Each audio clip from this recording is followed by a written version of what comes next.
Hi, I'm Dr. Anna Cristina. I'm the Senior Food Scientist here at the Canadian Food and Wine Institute Innovation Centre at Niagara College. As a food scientist, I create new foods for people. It's our job as a food scientist to make sure that the food that we deliver, it tastes really good and also is healthy for you and safe for you. So we're here at the Food Quality Lab and we're going to do an experiment. We took some tomatoes from the greenhouse and we make some tomato juice.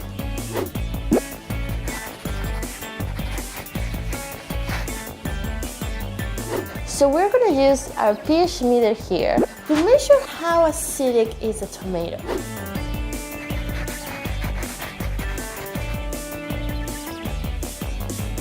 When something is acidic, we're going to see tiny particles called hydrogen atoms. And the more hydrogen atoms we have, the more acidic it's going to be. So we're going to measure the pH of the different tomato juices that we make with different tomatoes. The pH meter is going to give us a pH number.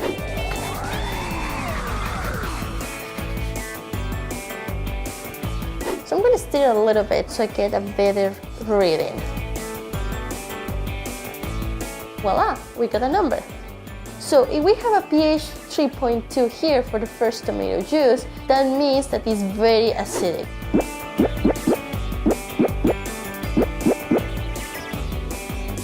So why is it important to know the pH? One is for flavor, to see how acidic it is, and also is for safety. When it's not too acidic, say a pH of 5, we have to be careful because really tiny living organisms can actually live there very easily.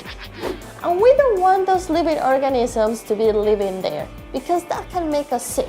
When we go to the grocery store, for example, and we have a can of tomato and we look at what's in the label, sometimes there's a little bit of citric acid in there to make sure that we have a nice level of acidity.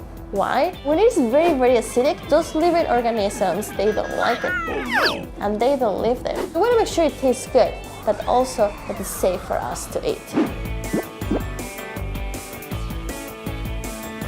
I decided to be a food scientist because I love science. I love math, I love chemistry, I love biology. I wanted to apply that science to something that I can see the outcome right away. I love my job because I get to understand the science behind every single ingredient to make delicious, healthy, safe food. If you want to be a food scientist, it's because you love food. Also because you're creative. You like to create different foods, use different ingredients. And also because you like to understand why things happen. You want to know the science behind it. And this is how you're going to become a very good food scientist.